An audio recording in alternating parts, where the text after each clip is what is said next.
Olá, meu nome é Vinícius Matias, eu sou engenheiro agrônomo, mestre e doutorando em desenvolvimento rural sustentável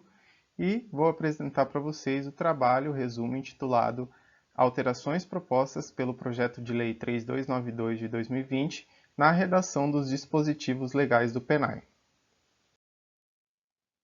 Inicialmente, dizer que esse trabalho trata do tema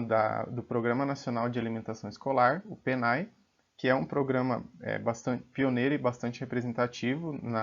no nosso país enquanto alimentação escolar e como política pública, já que existe desde a década de 50, e desde o seu início ele teve muitas alterações na sua legislação para que viesse se construindo, inclusive com alterações na nomenclatura, alterações de operação, para que se chegasse no que a gente tem hoje, né, esse programa tão representativo no nosso país.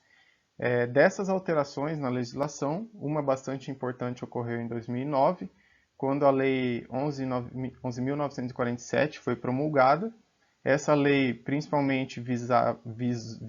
né, e visa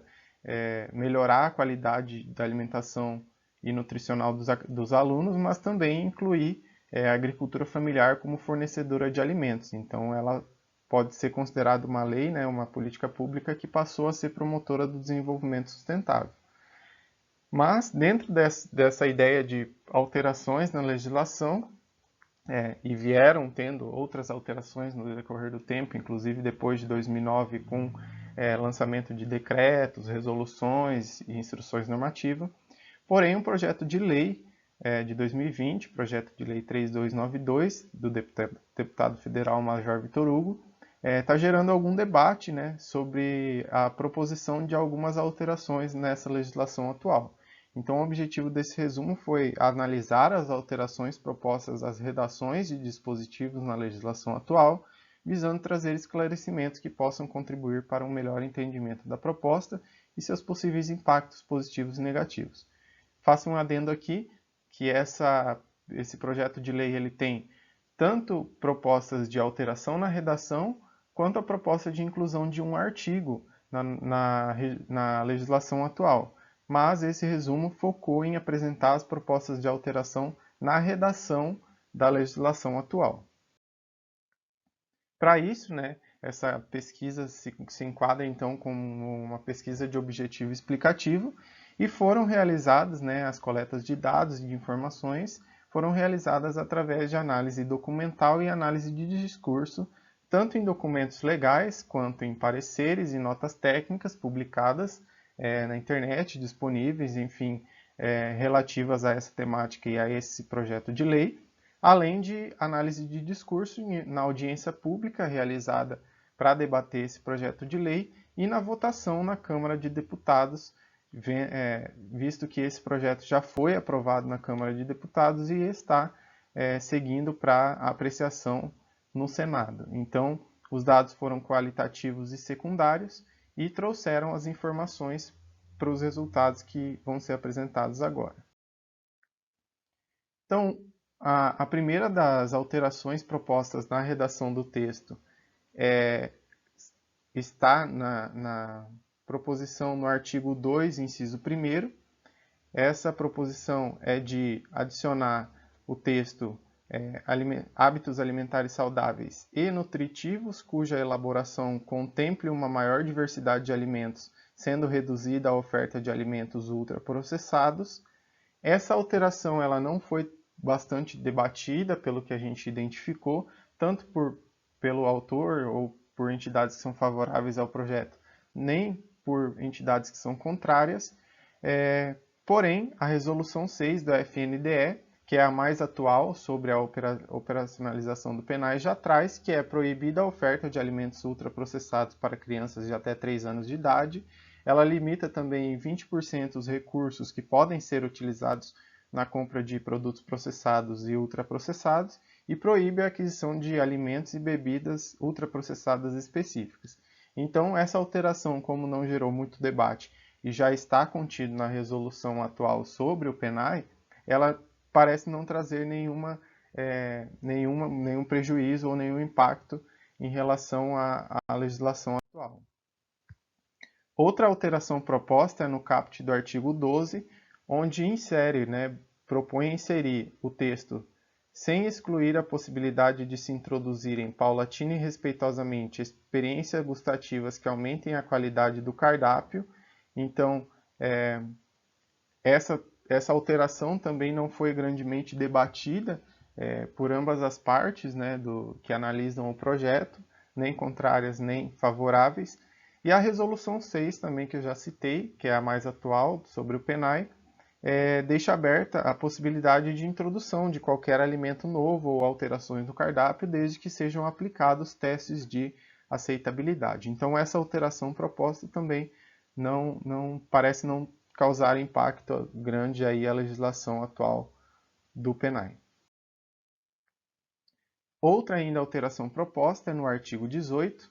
em que acrescenta, né, que os estados, Distrito Federal e os municípios, a fim de estarem habilitados a receber os recursos, instituirão obrigatoriamente os Conselhos de Alimentação Escolar, CAE. Essa também foi uma alteração que não foi muito debatida, pelo que a gente pôde analisar, tanto por ambas as partes que debateram sobre o projeto, e também o artigo 20 da própria lei atual, né, 11.947 do PENAI, já diz que fica o FNDE autorizado a suspender os repasses de recursos do PENAI quando esses entes governamentais não constituírem o respectivo Conselho de Alimentação Escolar ou deixar de efetuar ajustes necessários visando seu bom funcionamento. Então, também já está previsto isso na legislação e essa alteração talvez não causaria nenhuma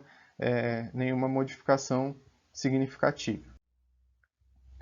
Essa última alteração proposta está gerando bastante debate, né? A proposta de alteração é no artigo 2º, inciso 5º,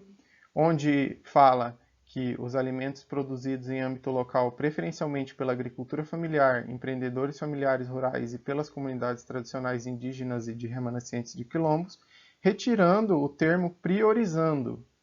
que está antes de as comunidades tradicionais indígenas e de remanescentes de quilombos, atualmente na legislação. Então, as entidades contrárias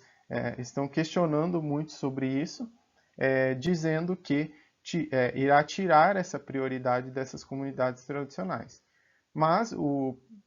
na própria lei, né, atual, o artigo 14, além do artigo 2º, também coloca a palavra priorizando-se os assentamentos da reforma agrária e as comunidades tradicionais indígenas e quilombolas, e a resolução também 6 de 2020, em seus critérios de classificação dos projetos de venda, considera, né, essa prioridade para essas comunidades tradicionais. Então, a princípio, essa alteração somente nesse artigo não traria nenhuma modificação no que está sendo executado hoje, porém, né, as entidades dizem que, caso isso for aprovado, pode distanciar ainda mais esses povos, né, do acesso ao mercado, e trata-se de um retrocesso, né, à garantia de direito dessas comunidades tradicionais que já vêm perdendo direitos de acesso a políticas públicas. Nós tentamos identificar, mas não identificamos nenhuma justificativa do autor do projeto de por que essa alteração, né, se justifica, e também tentamos contato para ver se ele tinha alguma justificativa, porém sem sucesso. Então, o que a gente pode concluir, avaliando esses resultados, essas modificações propostas, é que as alterações propostas das redações de dispositivo na legislação atual aparentemente não causam mudanças diretas, já que estão contempladas pelas determinações existentes atualmente. Então, fazer essas pequenas alterações não causariam extremas mudanças e talvez não seriam relevantes ou só repetiriam aquilo que já é existente. Mas recomenda-se, né, outros estudos que possam também trazer demais considerações sobre a temática e sobre aquilo que eu comentei, que é a inclusão de um artigo, né, proposto por esse projeto de lei. Eu agradeço a atenção e deixo meus contatos à disposição caso alguém tenha alguma dúvida a mais ou queira realizar algum debate. Muito obrigado.